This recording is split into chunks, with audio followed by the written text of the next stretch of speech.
Agama Islam yang menyebar luas di tanah Jawa cukup menggemparkan masyarakat dari belahan dunia lain, termasuk para pendeta Brahmana dari India. Salah seorang Brahmana bernama Sakyakirti merasa penasaran. Maka bersama beberapa orang muridnya ia berlayar menuju Pulau Jawa.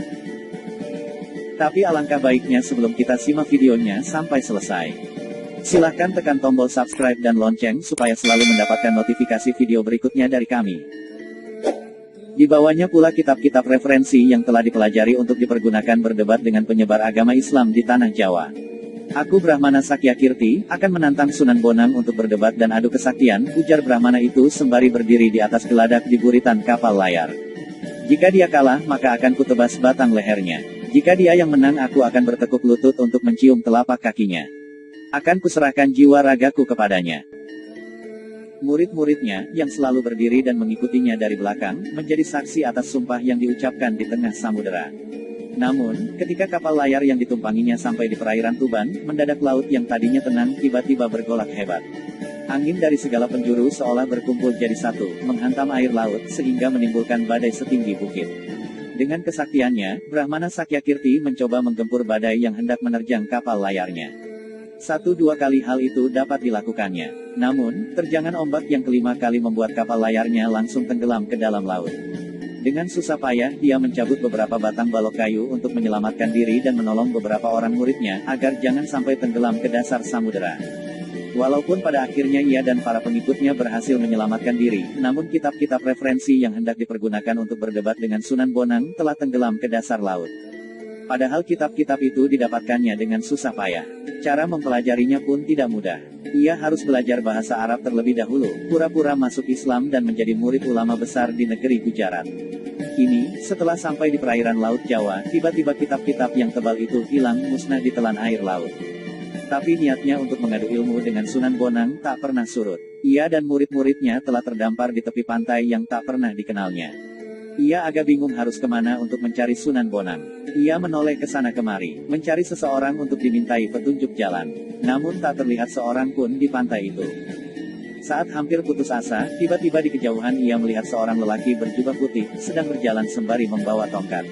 Ia dan murid-muridnya segera berlari menghampiri dan menghentikan lelaki itu. Lelaki berjubah putih itu menghentikan langkah dan menancapkan tongkatnya ke pasir. "Kisanak, kami datang dari India, hendak mencari seorang ulama besar bernama Sunan Bonang. Dapatkah Kisanak memberitahu di mana kami bisa bertemu dengannya?" kata sang Brahmana. "Untuk apa Tuan mencari Sunan Bonang?" tanya lelaki itu. "Akan saya ajak berdebat tentang masalah keagamaan," kata sang Brahmana. "Tapi sayang kitab-kitab yang saya bawa telah tenggelam ke dasar laut. Meski demikian niat saya tak pernah padam. Masih ada beberapa hal yang dapat saya ingat sebagai bahan perdebatan." Tanpa banyak bicara, lelaki berjubah putih itu mencabut tongkatnya yang menancap di pasir.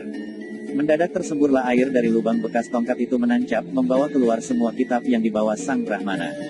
"Itukah kitab-kitab Tuan yang tenggelam ke dasar laut?" tanya lelaki itu. Sang Brahmana dan pengikutnya memeriksa kitab-kitab itu. Ternyata benar miliknya sendiri. Berdebarlah hati sang Brahmana, sembari menduga-duga siapa sebenarnya lelaki berjubah putih itu.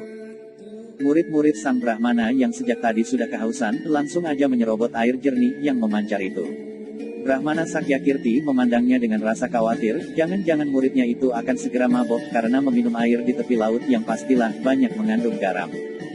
"Segar, aduh segarnya," seru murid-murid sang Brahmana dengan girangnya. Yang lain segera berebutan untuk membasahi tenggorokannya yang kering. Brahmana Sakyakirti tercenung. Bagaimana mungkin air di tepi pantai terasa segar?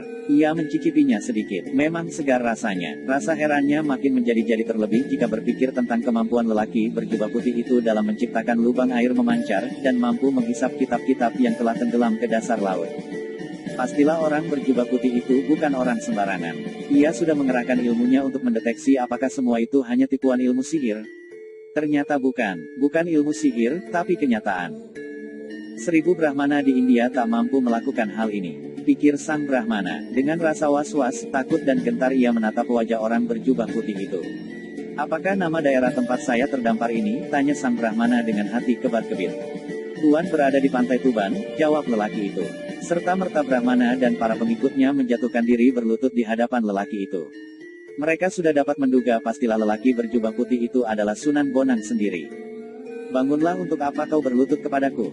Bukankah sudah kau ketahui dari kitab-kitab yang kau pelajari bahwa sangat terlarang bersujud kepada sesama makhluk? Sujud hanya pantas dipersembahkan kepada Allah yang Maha Agung, kata lelaki berjubah putih yang tak lain memang Sunan Bonang adanya. Ampunilah saya yang buta ini, tak melihat tingginya gunung di depan mata, ampunkan saya, rintih sang Brahmana. Bukankah kau ingin berdebat denganku juga mau mengadu kesaktian, tukas Sunan Bonang? Mana saya berani melawan Paduka, tentulah ombak badai yang menyerang kapal kami juga ciptaan Paduka, kesaktian Paduka tak terukur tingginya. Ilmu Paduka tak terukur dalamnya, kata Brahmana Sakyakirti. Kau salah, aku tidak mampu menciptakan ombak dan badai, ujar Sunan Bonang. Hanya Allah yang mampu menciptakan dan menggerakkan seluruh makhluk. Allah melindungi orang yang percaya dan mendekat kepadanya, dari segala macam bahaya dan niat jahat seseorang. Sang Brahmana merasa malu. Memang kedatangannya bermaksud jahat, ingin membunuh Sunan Bonang melalui adu kepandaian dan kesaktian. Ternyata niatnya tak kesampaian. Apa yang telah dibacanya dalam kitab-kitab yang telah dipelajari terbukti bahwa barang siapa memusuhi para walinya, maka Allah akan mengumumkan perang kepadanya. Menantang Sunan Bonang, sama saja dengan menantang Tuhan yang mengasihi Sunan Bonang itu sendiri. Ia membayangkan rasa takut saat teringat bagaimana dirinya terombang-ambing diterjang ombak badai. Berarti Tuhan sendiri yang telah memberinya pelajaran supaya mengurungkan niatnya memusuhi Sunan Bonang. Ia percaya, jika niatnya dilaksanakan bukan Sunan Bonang yang kalah atau mati, tapi dia sendirilah yang bakal binasa. Kanjeng Sunan, sudilah menerima saya sebagai murid, kata Brahmana itu kemudian. Jangan tergesa-gesa, ujar Sunan Bonang. Kau harus mempelajari dan mengenal Islam lebih banyak lagi, lebih lengkap lagi. Sebab apa yang kau pelajari hanya sebagian-sebagian saja. Jika kau sudah memahami Islam secara keseluruhan, maka kau boleh pilih, tetap memeluk agama lama atau menerima Islam sebagai agamamu terakhir. Sekali lagi sang Brahmana merasa malu. Ternyata Sunan Bonang bersifat arif dan bijaksana, tidak memaksakan kehendak walau sudah berada di atas angin. Seandainya Sunan Bonang memperbolehkannya untuk berlutut, dia akan bersujud dan menyembah sepasang kakinya. Bawa semua kitab-kitabmu, mari isinya kita bahas bersama-sama, kata Sunan Bonang sembari melanjutkan langkahnya. Brahmana Sakyakirti dan murid-muridnya segera mengumpulkan kitab-kitab yang tercecer lalu mengikuti langkah Sunan Bonang. Pada akhirnya ia dan murid-muridnya rela masuk Islam atas kesadarannya sendiri, dan menjadi pengikutnya yang setia. Dari berbagai sumber disebutkan bahwa Sunan Bonang itu nama aslinya Syekh Maulana Magdum Ibrahim, putra Sunan Ampel dan Dewi Condrowati yang sering disebut Nyai Ageng Manila. Ada yang mengatakan Dewi Condrowati itu adalah putri Prabu Kertabumi.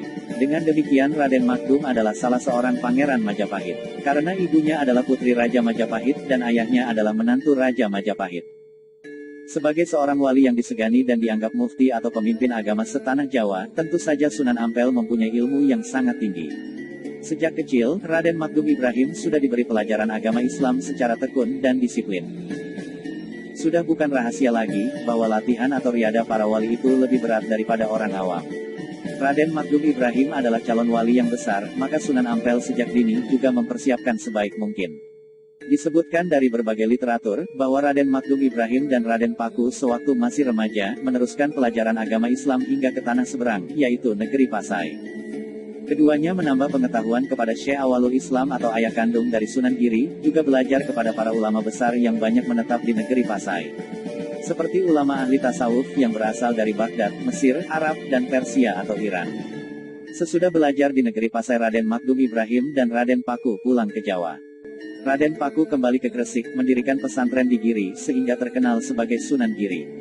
Raden Magdum Ibrahim diperintahkan Sunan Ampel untuk berdakwah di daerah Lasem, Rembang, Tuban, dan daerah Sempadan, Surabaya. Dalam berdakwah Raden Magdum Ibrahim ini sering mempergunakan kesenian rakyat untuk menarik simpati mereka, yaitu berupa seperangkat gamelan yang disebut bonang. Bonang adalah sejenis kuningan yang ditonjolkan di bagian tengahnya. Bila benjolan itu dipukul dengan kayu lunak, maka timbullah suaranya yang merdu di telinga penduduk setempat. Lebih-lebih bila Raden Magdum Ibrahim sendiri yang membunyikan alat musik itu. Beliau adalah seorang wali yang mempunyai cita rasa seni yang tinggi, sehingga apabila beliau bunyikan pengaruhnya sangat hebat bagi para pendengarnya. Setiap Raden Magdum Ibrahim membunyikan bonang, pasti banyak penduduk yang datang ingin mendengarkannya. Dan tidak sedikit dari mereka yang ingin belajar membunyikan bonang, sekaligus melakukan tembang-tembang ciptaan Raden Magdum Ibrahim. Begitulah siasat Raden Magdum Ibrahim yang dijalankan penuh kesabaran. Setelah rakyat berhasil direbut simpatinya, tinggal mengisikan saja ajaran agama Islam kepada mereka. Tembang-tembang yang diajarkan Raden Makdum Ibrahim adalah tembang yang berisikan ajaran agama Islam. Sehingga tanpa terasa penduduk sudah mempelajari agama Islam dengan senang hati, bukan dengan paksaan. Murid-murid Raden Makdum Ibrahim sangat banyak, baik yang berada di Tuban, Pulau Bawean, Jepara, Surabaya, maupun Madura. Karena beliau sering mempergunakan Bonang dalam berdakwah, maka masyarakat memberinya gelar Sunan Bonang. Beliau juga menciptakan karya sastra yang disebut suluk. Hingga sekarang karya sastra Sunan Bonang itu dianggap sebagai karya yang sangat hebat, penuh keindahan dan makna kehidupan beragama. Suluk Sunan Bonang disimpan rapi di perpustakaan Universitas Leiden, negara Belanda. Suluk berasal dari bahasa Arab salakatarika, artinya menempuh jalan, tasawuf, atau torikot. Ilmunya sering disebut ilmu suluk. Ajaran yang biasa disampaikan dengan sekar atau tembang disebut suluk. Sedangkan bila diungkapkan secara biasa dalam bentuk prosa disebut wirid. Sunan Bonang sering berdakwah keliling hingga usia lanjut. Beliau meninggal dunia pada saat berdakwah di Pulau Bawean. Berita segera disebar ke seluruh tanah Jawa. Para murid berdatangan dari segala penjuru untuk berduka cita dan memberikan penghormatan yang terakhir. Murid-murid yang berada di Pulau Bawean hendak memakamkan jenazah beliau di Pulau Bawean. Tetapi murid-murid yang berasal dari Madura dan Surabaya menginginkan jenazah beliau dimakamkan dekat ayahandanya, yaitu Sunan Ampel di Surabaya. Dalam hal memberikan kain kafan pembungkus jenazah, mereka pun tak mau kalah. Jenazah yang sudah dibungkus kain kafan milik orang Bawean masih ditambah lagi dengan kain kafan dari Surabaya. Pada malam harinya, orang-orang Madura dan Surabaya menggunakan ilmu sirep untuk membuat ngantuk orang-orang Bawean dan Tuban. Lalu mengangkut jenazah Sunan Bonang ke dalam kapal dan hendak dibawa ke Surabaya. Karena tindakannya tergesa-gesa, kain kafan jenazah itu tertinggal satu. Kapal layar segera bergerak ke arah Surabaya. Tetapi ketika berada di perairan Tuban, tiba-tiba kapal yang digunakan mengangkut jenazahnya tidak bisa bergerak, sehingga terpaksa jenazah Sunan Bonang dimakamkan di Tuban, yaitu di sebelah barat Masjid Jami Tuban. Sementara kain kafan yang ditinggal di Bawean ternyata juga ada jenazahnya. Orang-orang Bawean pun menguburkannya dengan penuh hikmat. Dengan demikian ada dua jenazah Sunan Bonang. Inilah karomah atau kelebihan yang diberikan Allah kepada beliau. Dengan demikian tak ada permusuhan di antara murid-muridnya. Sunan Bonang wafat pada tahun 1525. Makam yang dianggap asli adalah yang berada di kota Tuban, sehingga sampai sekarang makam itu banyak diziarahi orang dari segala penjuru tanah air.